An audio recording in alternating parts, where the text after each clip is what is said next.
स्मृति clear है? उसके बाद लिख लीजिए तार्किक योग्यता, ये ग्रुप है जी, तार्किक योग्यता। और लास्ट है शाब्दिक योग्यता, इसमें लैंग्वेज आ जाता है सिलेक्शन, शाब्दिक योग्यता।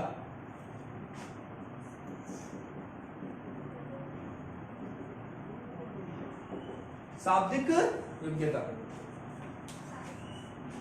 हो गया जी, जाने इसको।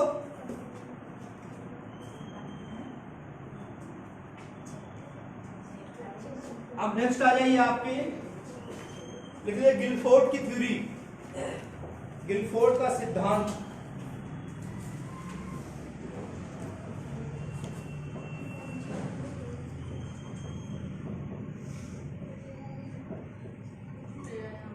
हाँ, गिलफोर्ड ने क्या किया, बौद्धिक योग्यता को इन्होंने, बौद्धिक योग्यता को 5 भागों में बांटा। गिलफोर्ड ने क्या किया है भाई, इसके प्रतिपादक तो यही रहेंगे गिलफोर्ड ही।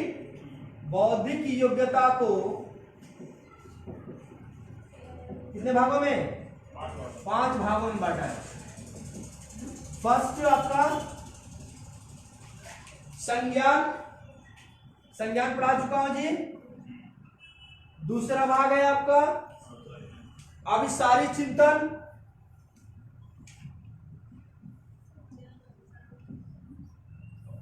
तीसरा अपसारी चिंतन,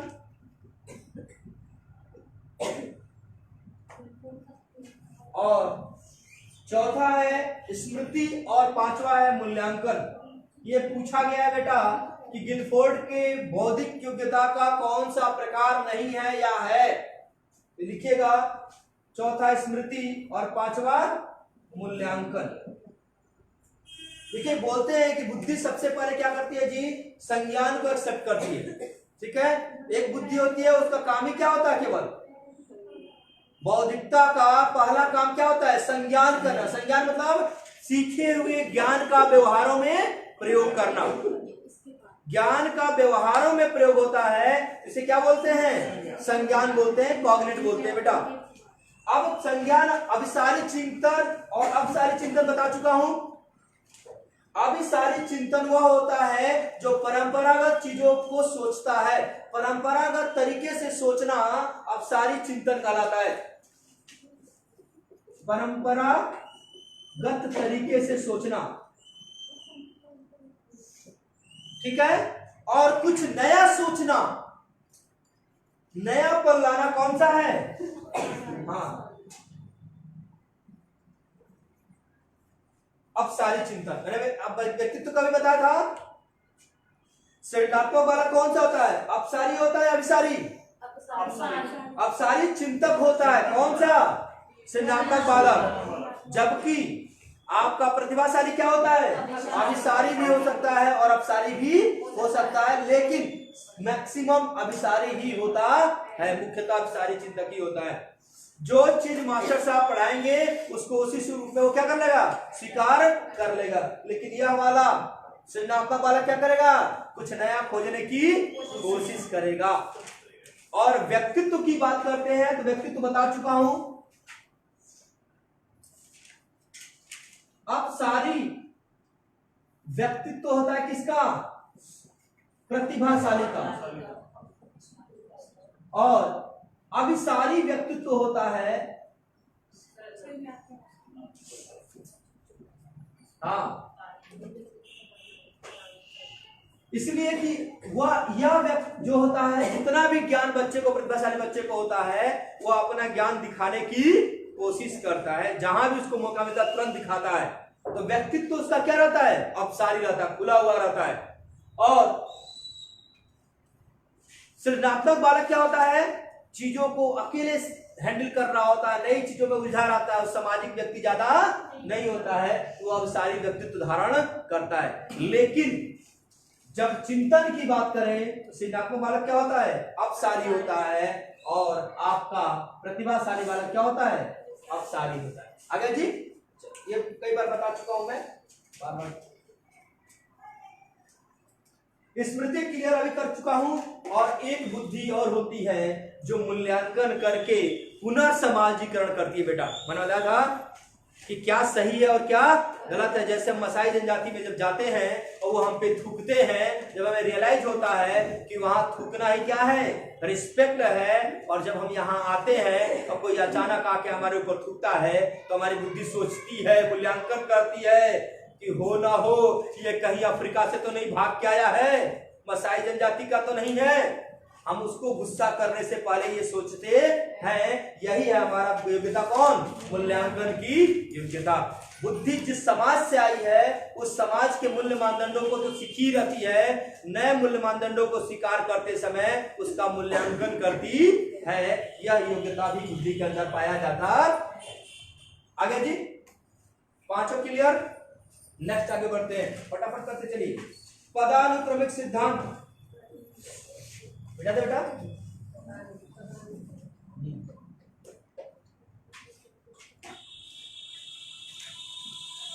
पदानुक्रमिक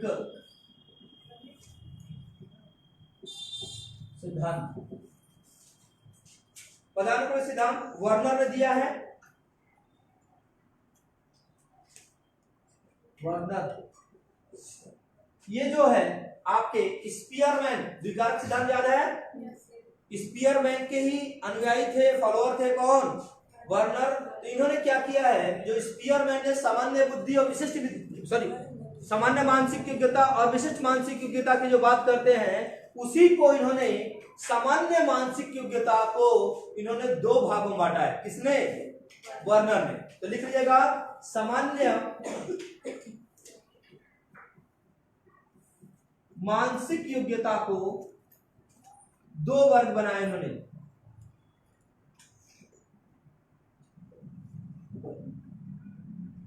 एक वर्ग है बुद्धि के प्रायोगिक, बुद्धि का प्रायोगिक योग्यता या रूप। ठीक है, प्रायोगिक शारीरिक भी इसी में आ जाता है।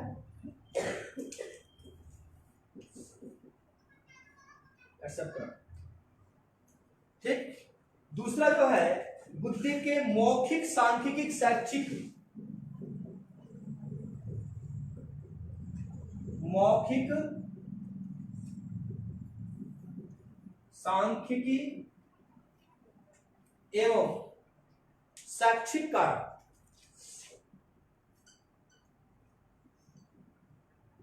ठीक बेटा, राखी नहीं है क्या? देखिए, इन्होंने जनरल का भी बता दिया कि जनरल भी जो है, जनरल मेंटल एबिलिटी भी दो पार्ट में होती है, दो फैक्टर होती है। एक होता है प्रायोगिक यूज, मतलब हम क्या करते हैं, जो डेली लाइफ में हम यूज कर रहे हैं, उसका क्या सही है और क्या गलत है। सभी व्यक्ति समझ जाता है, समाज में सीखे होते हैं, सामाजिकरण द्वारा समझ जाते हैं कि ये चीज सही है और ये चीज गलत है। शारीरिक भी क्रिया, शारीरिक सारे फैक्टर हमारे में कॉमन होते हैं। थोड़ा सा कुछ चीजें शैक्षिक और मौखिक रूप से भी क्या होती हैं, सामान्य होती हैं, विशिष्ट नहीं। जैसे सामान्य, ऐसे इस वर्ग की बात किया जाए तो सामान्य रूप से सब पढ़े होंगे। यदि क ख ग ABCD पढ़ जाएगा तो समझ आ जाएगा, नहीं आ जाएगा? सामान्य योग्यता है कि नहीं है सबके अंदर? है जी। समाज में नमस्कार करना चाहिए, सम्मान करना चाहिए, सामान्य हो गया कि नहीं हो गया? शैक्षिक हो गया। जो चीजें हमने सीखा है सामान्य रूप से एक समाज के सामान्य सीखे होंगे, तो सामान्य शैक्षिक योग्यता समान हो गई। और सांख्यिकी, जनसंख्या के आधार पर भी हम क्या होते हैं, सामान्य पाए जाते हैं। समूह बना लीजिए अलग अलग। ठीक। और मौखिक आपको पता ही है कि जब हम बोलते हैं तो सामान्यतः एक जगह पर एक जैसी लैंग्वेज का इस्तेमाल किया जाता है, तो भी हमारी सामान्य योग्यता हो जाती है। अब नॉर्थ इंडिया में कोई भी व्यक्ति बोलेगा किसी भी लैंग्वेज में तो लगभग समझ जाएंगे, क्योंकि हिंदी के आसपास ही है सब। साउथ इंडिया में थोड़ा बहुत हिंदी आकर के वो अपना मैनेज कर लेंगे, समझ रहा है? और हिंदी सभी लोग बोलेंगे तो सामान्य योग्यता हो जाएगी। तो वार्नर कुछ नहीं करते हैं, वार्नर बोलते हैं कि सामान्य मानसिक योग्यता के भी दो रूप हैं, एक हमारा प्रायोगिक रूप और एक हमारा मौखिक, सांख्यिक और शैक्षिक रूप। क्लियर है? बस याद रखिएगा कि पदानुक्रमिक सिद्धांत किसने दिया है। सही वर्णन वो इससे पहले वाला किसने दिया था? उसको फर्स्ट टर्म वाले को क्या कहते हैं? समूह कारक सिद्धांत। गिलफोर्ड का गिलफोर्ड नहीं दिया है। नहीं, इसको क्या कहते हैं? क्या चीज? बहुकारक सिद्धांत से मत जोड़िए इसको। कई लोग बोल देते हैं हाँ त्रिआयामी सिद्धांत है वो गिलफोर्ड का। वो त्रिआयामी सिद्धांत मैं बताऊंगा आपको, रुक जाइए, कंफ्यूज मत करिए इसको। हाँ मेरे हिसाब से तीन है, त्रिचापीय सिद्धांत है, त्रिआयामी देखिए त्रिस्तरीय मॉडल, त्रिवार कंफ्यूज मत करिए। सिद्धांत है। देखिए थोड़ा सा क्लियर कर देता हूँ। त्रिस्तरीय तो कैरोल का है। हाँ हाँ बिल्कुल बिल्कुल, लिखिए फर्स्ट लिखिए पहले, अभी वो क्लियर कर दूंगा आपका। त्रितंत्र, त्रिआयामी, ये सब कंफ्यूजन को वाले क्लियर कर दूंगा। त्रितंत्र जो है वो प्रकार है, हाँ इसका स्टर्नबर्ग का है, ठीक है जी। हाँ त्रिस्तरीय कैरोल का है और त्रिआयामी गिलफोर्ड का है, वो देखा जाएगा। त्रिआयामी गिलफोर्ड का भी रखते हैं और नहीं होते हैं तो थॉर्नडाइक को भी टिक कर देते हैं। मैं बताऊंगा, अभी कंफ्यूजन वाली चीजें लास्ट में लेके चलते हैं, पहले आप नॉर्मल चीजें समझ लीजिए।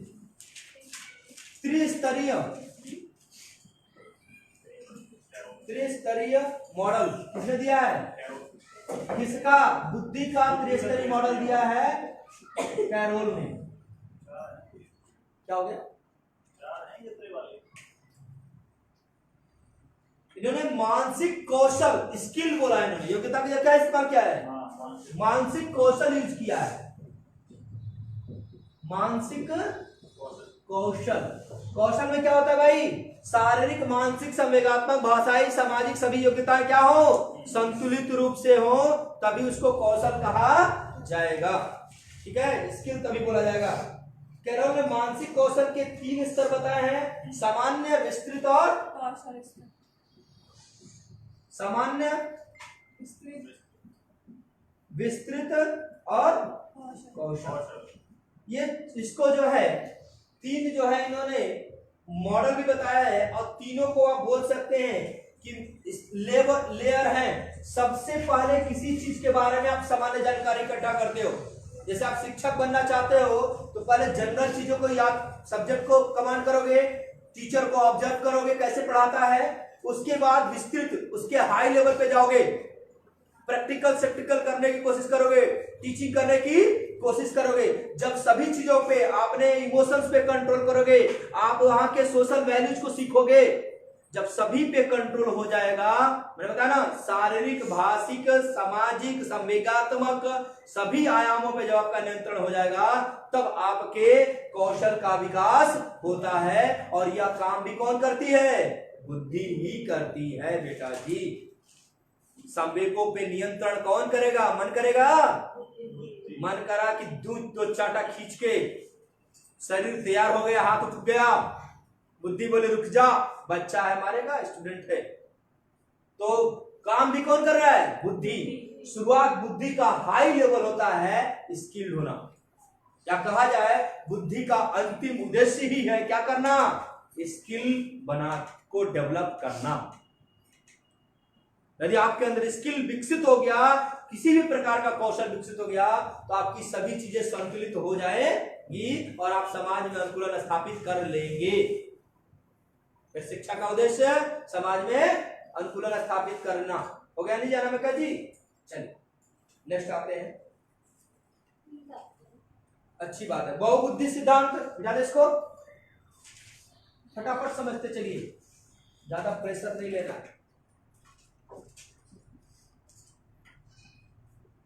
बहुबुद्धि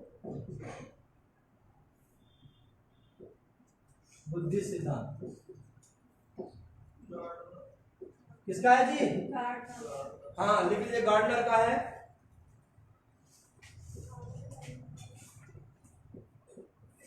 देखिए गार्डनर ने क्या बोला कि बुद्धि जो है क्या है का स्वरूप बहुकारकी है।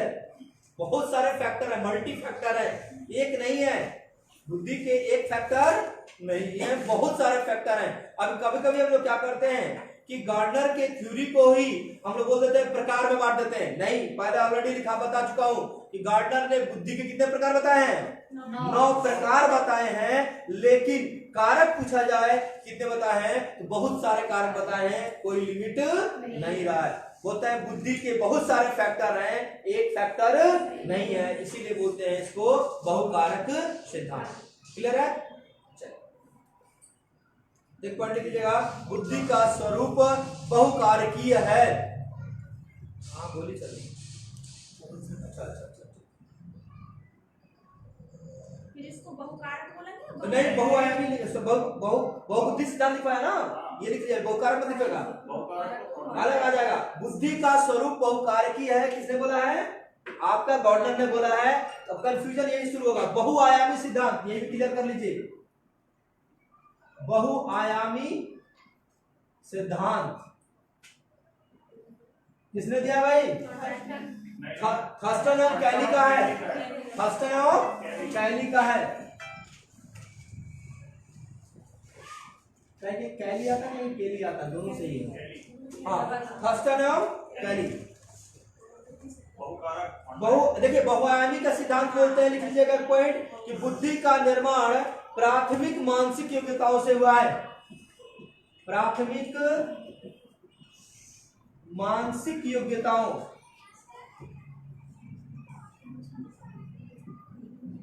बुद्धि का निर्माण हुआ है। सर ये मल्टी, हाँ क्या चीज? इंग्लिश हाँ, ये मल्टी डायमेंशन हो जाएगा, ये मल्टी इंटेलेक्ट हो जाएगा। अब आइए बेटा, देखिए, बुद्धि का निर्माण प्राथमिक मानसिक योग्यताओं के द्वारा हुआ है। यह कहना किसका है? आपका थर्स्टन और कैली का है। बहुआयामी मतलब वही बोला कि बहुत सारे आयामों को मिला करके बुद्धि का निर्माण हुआ है। मैंने बताया था ना अभी, मानसिक, शारीरिक, भाषाई, संवेगात्मक सभी आयामों को क्या है, मिलाकर के बुद्धि का निर्माण होता है। सही गलत का ज्ञान इतना जल्दी नहीं आता है। आगे जी, उसके बाद देखिए, फास्ट नोट करके लिख लीजिए, बहुकारक सिद्धांत। हाँ, बहुकारक सिद्धांत में थॉर्नडाइक और, लिख लीजिएगा, नोट करके लिखिए, बहुकारक सिद्धांत में थॉर्नडाइक और गिलफोर्ड दोनों को रखा गया है। बहुकारक सिद्धांत में मल्टी फैक्टर आया है, मल्टी फैक्टर थ्योरी। तो इसमें क्या है, थॉर्नडाइक को भी रखा गया है और गिलफोर्ड को भी रखा गया है। यदि थॉर्नडाइक आते हैं तो गिलफोर्ड नहीं आएंगे, गिलफोर्ड आते हैं तो थॉर्नडाइक ऑप्शन में नहीं आएंगे। ठीक है जी, और आएंगे तो दोनों फिर साथ में भी आ सकते हैं। ठीक, गिलफोर्ड एंड करके आएगा, थॉर्नडाइक को मान देंगे। और गिलफोर्ड के नीचे लिख लीजिएगा त्रिआयामी सिद्धांत। बहुआयामी सिद्धांत किसका है? थर्स्टन का। त्रिआयामी सिद्धांत किसका है? गिलफोर्ड का। गिलफोर्ड में लिख लीजिएगा त्रिआयामी सिद्धांत।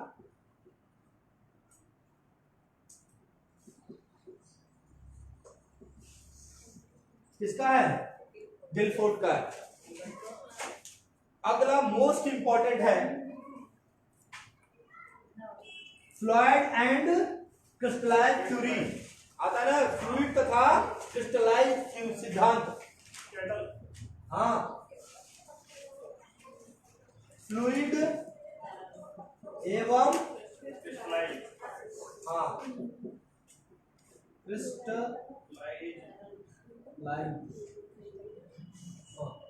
क्रिस्टलाइज्ड सिद्धांत।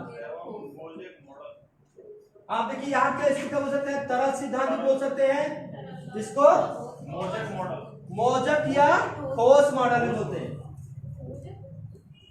भाई बहुत कुछ नाम है। हाँ, इसको मूर्त भी बोल देंगे। क्रिस्टलाइज क्या बोल देंगे? मूर्त।